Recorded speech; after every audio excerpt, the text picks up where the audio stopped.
अस्सलाम वालेकुम एवरीवन। तो आज हम पढ़ना स्टार्ट करेंगे रेस्पिरेटरी मेडिसिन। हमारा अगला टॉपिक विच इज अबाउट नमूनिया। मैंने आपको पहले बताया था कि इसके बाद नमूनिया और टीबी ही आपके दो बहुत मेजर टॉपिक्स हैं, फिर बाकी कुछ छोटे छोटे रह जाते हैं। नमूनिया का जो है ना वो बातें हमने मेडिसिन के हिसाब से जरा इस तरह देखना है कि मैं आपको बताती जाती हूँ कि क्या चीज़ें जो आपको याद रखनी है, क्या चीज़ आपसे क्वेश्चन में और किस तरह से सिनेरियो आता है और आपको पता चलता है कि ये भी नमूनिया ही है और इसको आप डिफ्रेंशिएट कर सकते हैं अस्थमा, सीओपीडी और ब्रोंकियोक्टेसिस और टीबी से। बहुत सिंपल सी बात है। पहली बात तो ये कि नमूने की डेफिनेशन क्या है। डेफिनेशन कोशिश करें कि अपनी अच्छी बुक्स वाली डेफिनेशन को ही याद क्या करें। तो सिंपल यही कहते हैं कि any infection in the lung is नमूनिया। थोड़ा सा जरा वो लगता है, मतलब थोड़ी लूज डेफिनेशन लगती है।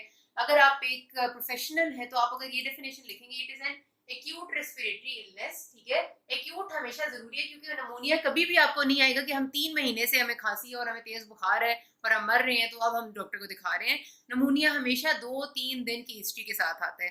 खास तौर पे आपका जो, क्योंकि हम 2-3 दिन इसलिए कह रहे हैं कि हम कॉमनेस्ट नमूनिया की बात करें और कॉमनेस्ट नमूनिया स्ट्रेप्टोकोकस नमूनी की वजह से हो रहा होता है। वो आपका इतना शदीद होता है कि पेशेंट का जिस्म में दर्द, मलेज, उसका बिल्कुल भूख ना लगना, तेज बुखार, बीपी लो, ये इतने सवेयर सिम्टम्स होते हैं ना कि वो अस्पताल आए बगैर रह ही नहीं सकता। तो इस वजह से हमेशा it is acute in nature. तो एक्यूट रेस्पिरेटरी इलनेस जिसमें क्या होती है हमारे पास, which results in development of pulmonary shadowing. ठीक है, इसमें आपका इस तरह से पल्मनरी शेडोइंग का मतलब ये है कि आपके पास इसमें पस और फ्लूइड पस बेसिकली होती है जो कि सारी एल्विलाई में, यानी जिस एरिया में इन्फेक्शन होता है वहां सारी एल्विलाई में कलेक्ट हो जाती है।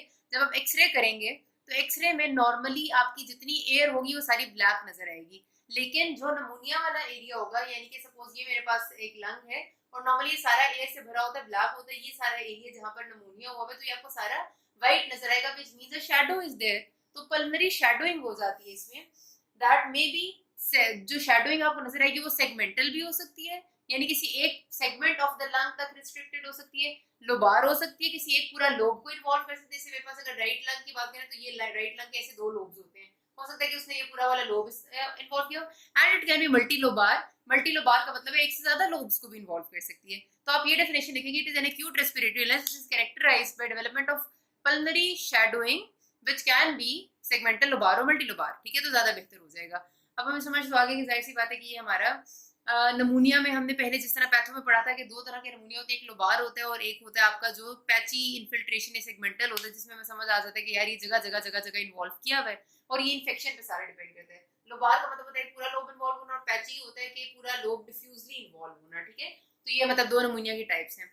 उसके अलावा नमूनिया की क्लासिफिकेशन की अगर बात की जाए तो एक और तरह से भी हमने क्लासीफाई किया था और पैथो में भी हमने पढ़ा था। एक हमारे पास होता है कम्युनिटी एक्वायर्ड नमूनिया, हॉस्पिटल एक्वायर्ड नमूनिया और इस किस्म की और बहुत सारी थी कि नमूनिया इन immuno compromise patients and नमूनिया in IV drug abusers वगैरह वगैरह वगैरह।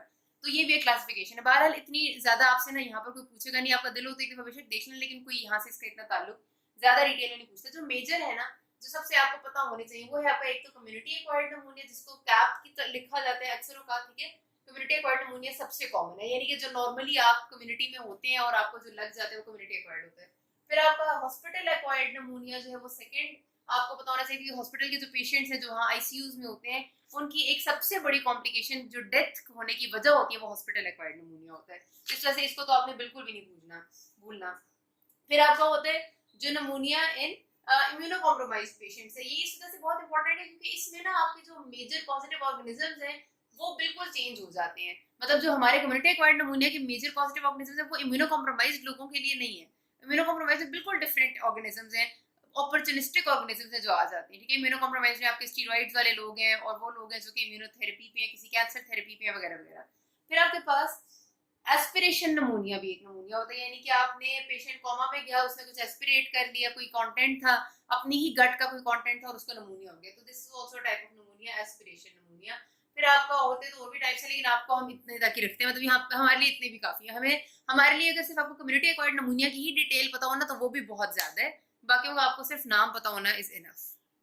अच्छा जी, अब आपके हमारे पास प्रीडिस्पोजिंग फैक्टर्स होते क्या है कि हमारे पास, अब मैं बात स्टार्ट करूंगी कम्युनिटी एक्वायर्ड नमूनिया की। ठीक है, अभी मैं आपको जितना ही सारा कुछ आगे पढ़ाऊंगी सारा कम्युनिटी एक्वायर्ड के अकॉर्डिंगली ही रहेगा। ठीक है, अच्छा, तो हमारे पास हमारे पास जो प्रीडिस्पोजिंग फैक्टर्स यहाँ पर बनते हैं वो है हमारे सबसे कॉमन होते हैं सिगरेट स्मोकिंग। ठीक है, उसके अलावा कोई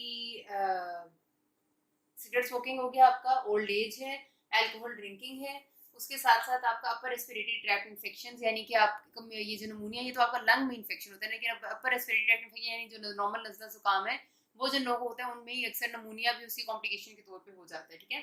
अच्छा, देन हमारे पास है एयर पोल्यूशन है और ग्लूकोकॉर्टिकॉइड थेरेपी। ये एक दफा इसलिए मैं बोल दी, मैंने सारे सारे लिखे हुए टेबल की फॉर्म में है आपके पास डेविडसन में, आप चाहें तो वहां से देख लें। लेकिन कभी कभार ना क्वेश्चन पूछ लेते होते हैं तो आपको आने चाहिए, और इसमें कोई मुश्किल बात नहीं है ना, कोई समझने वाली बात है।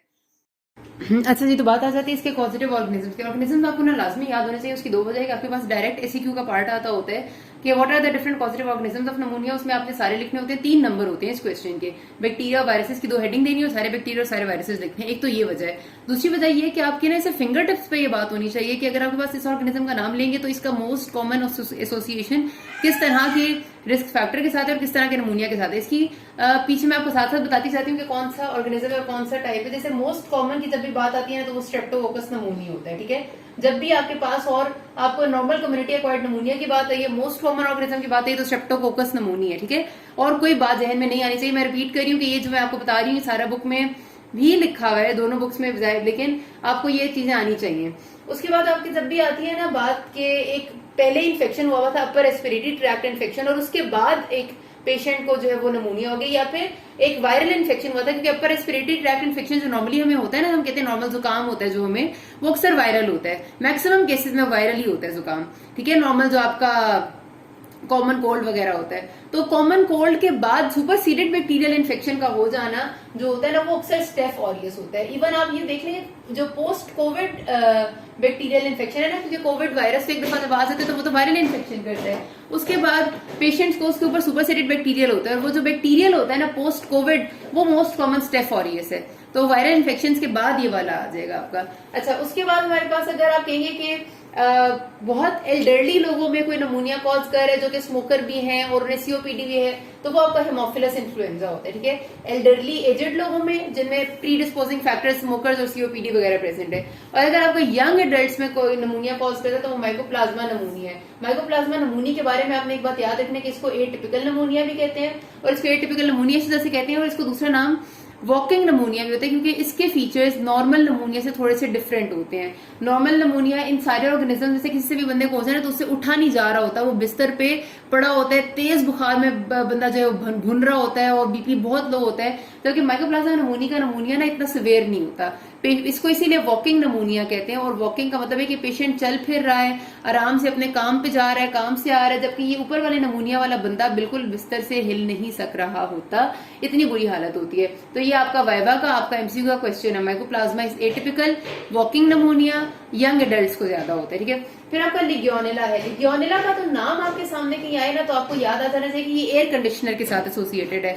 आपके जो एयर कंडीशनिंग सिस्टम्स होते हैं उनकी जो हवाओं से आपको या उनके वाटर जो कलेक्ट होते हैं उनसे जो नमूनिया होता है वो लिग्योनेला है। तो लिग्योनेला न्यूमोफिलिया हमेशा आपका सिनेरियो भी आता होता है, एयर कंडीशनिंग इंडस्ट्री में एक बंदा काम कर रहा था और उसका नमूनिया हुआ है और उसका सिनेरियो आएगा तो वो लिग्योनेला होता है, कंफर्म बात है। अच्छा, उसके बाद आ जाते हैं क्लेब्शियला।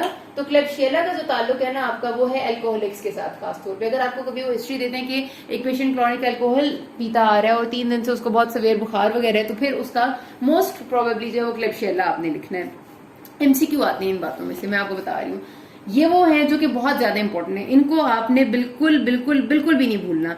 इसके बाद जो है ना बाकी वो थोड़े इतने ज्यादा इंपॉर्टेंट नहीं है। जैसे आपका जैसे मैं भी आपको आगे बताऊंगी भी कि आपके जो पेशेंट्स होते हैं ना ये वाले HIV positive immuno compromise patients, उनमें जो मोस्ट कॉमन नमूनिया है वो न्यूमोसिस्टिस का है। न्यूमोसिस्टिस जिरोवेशाई का नमूनिया आपके इम्यूनो कॉम्प्रोमाइज लोगों में सबसे ज्यादा कॉमन है।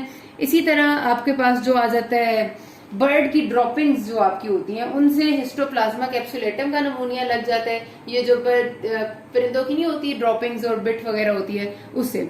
उसके बाद जो आपका होता है कॉक्सियला, वो एनिमल्स के एक्सपोजर से लग जाता है। बॉर्डेटेला पर्टिसिस आपने अलग से याद रखना क्योंकि उसमें वूपिंग कफ होता है, ठीक है। वो नमूनिया की एक टाइप आप समझ लें, नमूनिया डायरेक्टली नहीं उसे हम कहते, उसको पर्टिसिस ही कहते हैं। वूपिंग कफ बॉर्डेटेला पर्टिसिस करते हैं, ठीक है। नमूनिया में उसको कभी कभार शामिल कर लेते हैं। और इसी तरह जो आपका रैबिट्स के एक्सपोजर होते हैं वो फ्रांसिसेला होता है, फ्रांसिसेला टुलरेंसिस। तो ये वाले जो नीचे मैंने लिखे हैं ये आपको इस तरह बहुत ज्यादा नहीं आते होते, लेकिन ऊपर वाले बहुत ज्यादा आपसे पूछते हैं और आपको आने चाहिए, रिमेंबर देम। वायरसेस जो आपके नमूनिया कॉज कर सकते हैं, इन्फ्लुएंजा, पैरा इन्फ्लुएंजा है, arbo virus, measles, corona virus of course, cytomegalovirus, varicella, MERS, sorry वो जो मेथिलीन रेजिस्टेंट स्टेफ ऑरियस जिसको कर देता है, वो आपका कोविड के बाद ही होता है। तो आपके वायरसेस ये सारे कॉमन से हैं, मतलब इसमें आपको कोई ऐसी मुश्किल बात नहीं है, मैंने बोल भी दिए हैं, लिख लें बेशक, नहीं तो डेविडसन से टेबल में देख लेना, इसमें मतलब कोई इतनी ज्यादा इंपॉर्टेंट बात है, बस याद रखने वाली बात है, ठीक है। अच्छा, क्लिनिकल फीचर्स अब आप याद रखते हैं। क्लिनिकल फीचर्स कुछ इस तरह है कि हमारे पास एक सिनेरियो आता है, patient presented to you with severe with high grade fever of 104, high grade fever, malaise, anorexia, fatigue, weight loss तो नहीं होता है, मेलेज, एनोरेक्सिया, फटीग है, and dry cough with pleuritic chest pain since last 2 days। और अभी वो कह रहे हैं कि आपने देखा तो आपको पता चला कि उसको 104 डिग्री बुखार है, उसका बीपी जो है वो 80/40 है, उसकी पल्स रेट आपको मिला है 110, उसका रेस्पिरेटरी रेट आपको मिला है 36 पर मिनट। तो अब आप बताएं कि उसको क्या हुआ है। अब आप खुद देख लें, इतना तेज बुखार आपको अभी तक किसी और डिजीज में मैंने नहीं बताया, हाई ग्रेड फीवर, ठीक है, उसके साथ बहुत शदीद malaria, anorexia, even delirium, patient का मेंटल स्टेट जो है वो खराब हो जाता है, वो कंफ्यूजनल स्टेट में चला जाता है, ठीक है। तो ये बड़ी इंपॉर्टेंट मेंटल स्टेट एग्जामिनेशन, यानी कि उसका कॉन्शियस होना या कंफ्यूजन में होना, ये असेस करना नमूनिया के पेशेंट में बहुत जरूरी होता है, ठीक है। उसके बाद उसको हमने कहा कि इतना तेज बुखार है और उसके साथ ना उसको भूख लग रही है, एनोरेक्सिया है, फटीग बहुत ज्यादा है और वो कंफ्यूजन में चला गया, ठीक है। अब जाहिर सी बात है, जब इतना तेज बुखार होता है उसके साथ पेशेंट को जो इन्फेक्शन होता है ना, शुरू में हमेशा अगर वो 2 दिन की हिस्ट्री से प्रेजेंट कर रहे हैं तो वो कभी भी नहीं आपको कहेगा कि उसको बहुत प्रोडक्टिव कफ है, क्योंकि शुरू में नमूनिया हमेशा आपको ड्राई कफ करता है, शुरू में हमेशा ड्राई कफ होती है, 1 दिन ड्राई रहती है 1-2 दिन, और उसके बाद वो फिर से जब पस बन जाती है तो म्यूकोप्यूरुलेंट स्प्यूटम आने लग जाता है, and it is always mucopurulent, mucoid नहीं होता खाली, प्यूरुलेंट का मतलब है पसी स्प्यूटम होता है। और अगर ज्यादा सवेयर होगा तो हेमोप्टिसिस यानी ब्लड स्ट्रीक्ड स्प्यूटम आएगा पेशेंट को। और प्लूराइटिक चेस्ट पेन ना हमेशा नहीं होती सिनेरियो में, कभी कभार होती है, और जब होती है उसका मतलब ये होता है कि अब आपका इन्फेक्शन जो है उसने प्लूरा को इन्वॉल्व कर दिया और प्लूरल इफ्यूजन टाइप कोई चीज भी हो गई है या प्लूरल इन्फेक्शन हो चुका है। तो प्लूराइटिक चेस्ट पेन अक्सर होती है लेकिन हमेशा नहीं होती। तो आपने ये सारी बातें याद रखी। उसके साथ जाहिर सी बात है उसका बीपी बहुत लो होता जा रहा होता है, क्योंकि उसे बहुत तेज बुखार है, इन्फेक्शन हुआ है, तो बीपी गिर रहा है, हार्ट रेट और रेस्पिरेटरी रेट उसका तेज होता जा रहा है। आपको पता है शुरू में हमेशा बॉडी उसको लो बीपी को कॉम्पेंसेट करने के लिए दिल तेज धड़कने लग जाता है, तो हार्ट रेट भी तेज होगा, सांस आप तेज तेज देने लग जाते हैं कि कहीं किसी तरह से ऑक्सीजन की कमी ना हो, तो इसलिए रेस्पिरेटरी रेट भी तेज होगा। 16 to 20 नॉर्मल होता है, यहाँ 30 से ज्यादा होता है। टैकीकार्डिया नॉर्मल होता है 70 से 80, आपका 100 से ज्यादा होता है, ठीक है। तो ये आपने बातें याद रखनी है। बाकी अगले पार्ट में करते हैं, मैं आपको बताती हूँ कि साइंस क्या है, किसी को कोई मसला हो कि नास में। Thank you.